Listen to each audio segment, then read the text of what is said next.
Hello everybody, welcome to Historian Stitch. Today is going to be a really quick video because in our last video about the shift, we talked about the sleeves, and I finished both of them finally. I had to recut the cuff for one because I threw the other one somewhere. Might have found it a day or two ago, but not positive. Too many fabric scraps in my sewing room at this point. But I finished the sleeves, around so y'all can see. We are working from my phone today. But you can see how it's hemmed down. I did the back stitch every 3 stitches here. That's why it's doubled up in so many spots.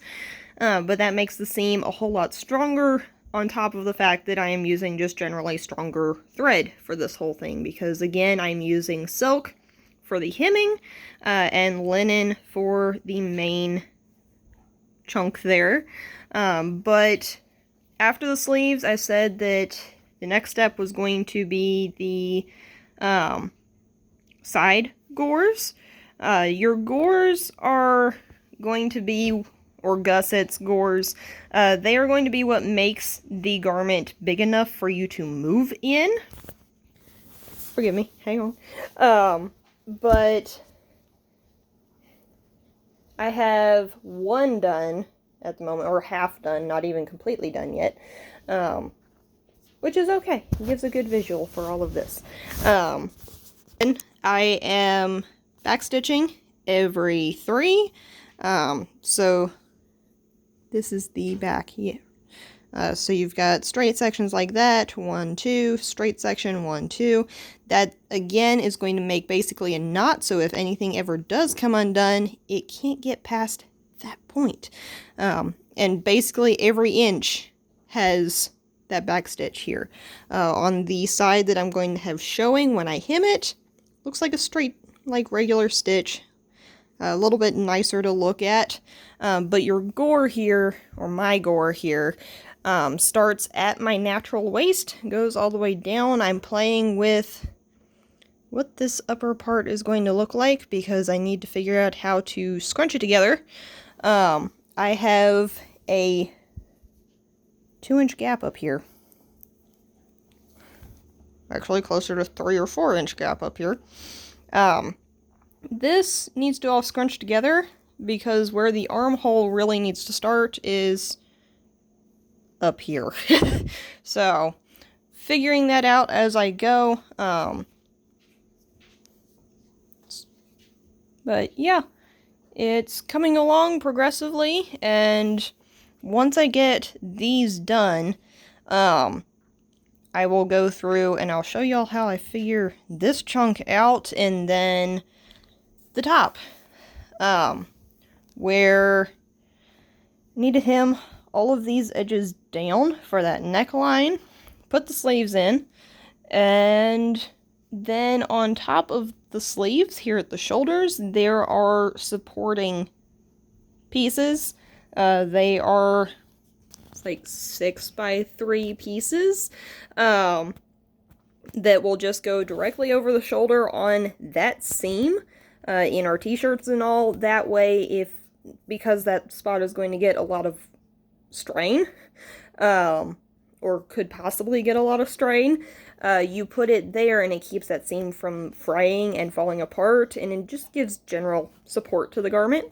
And as this is the #1 thing you are wearing, you need that extra support sometimes.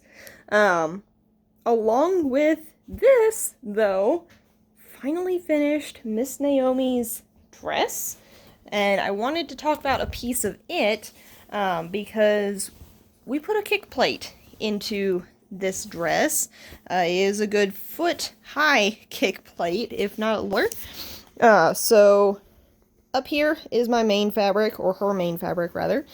This white piece is that kick plate. Originally, I thought I was going to be using some bed ticking, pillow ticking.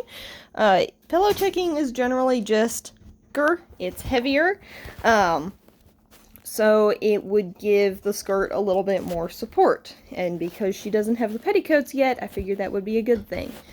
Putting this piece of plain cotton muslin in, though, did the trick. It will protect that skirt from too much mud on the inside. It gives you something to step on because these skirts are pretty well floor length. You're going to step on that before you ruin the main fabric itself. And it gives a general shape. This one's tall enough that it gives support to more of the skirt than just some of my other 19th century skirts. Civil War era skirts where my kick plate's all of like 4 or 5 inches instead of this foot, give or take. They don't work all that well compared to how this one is going to work. Definitely something that they would have been putting in what we consider work dresses, which to them would have been just plain day dresses instead. Gives you it. You don't need so many petticoats when you have a kick plate because the skirt will stand out on its own without having to have that extra support. So, yeah. With this one, I just stitched it straight onto the bottom, flipped it up, ironed it down as best I could, and hemmed it like you would a normal skirt. And yeah, the other part of this dress that I am super excited about, do I have any historical evidence that this is how they would have done it? No. More often than not, all of my undersleeves I have to tie on first and hope they don't fall off throughout the day. This dress, forgive me, is 1820s, 1830s.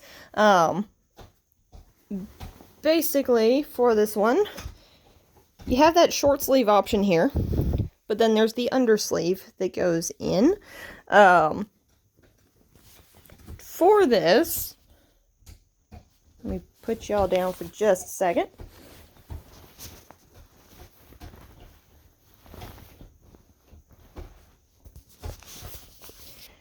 I created this undersleeve, something very akin to what you would see in 1850s, 1860s ball gowns.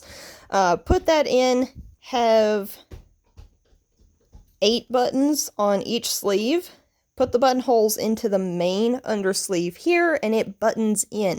Doesn't come out near as easy, doesn't slip and fall. It is attached directly to the dress it goes with, and it goes on the same way a normal dress with sleeves would, because you can't stick your arm through a 2-inch gap. So hopefully this will work really well for Miss Naomi. And yeah, that's pretty well it for this dress. Oddly enough, it matches the color of her corded corset that we made finished this time last year. And then she gave me this project that she had started, didn't quite have time to finish, and I finished it up for her. So, yeah, been a work in progress for both of these garments, and we are progressively getting through them and finished with this one. And as I said, this would be a really quick, short one. I will see y'all next time. Follow us on, follow, subscribe here on YouTube. I am on Facebook as well as Instagram, though I really need to do more with my Instagram. I don't like it near as much, so I stay away from it. I typically just stay on Facebook and YouTube. But yeah, I'll see y'all next time. Bye!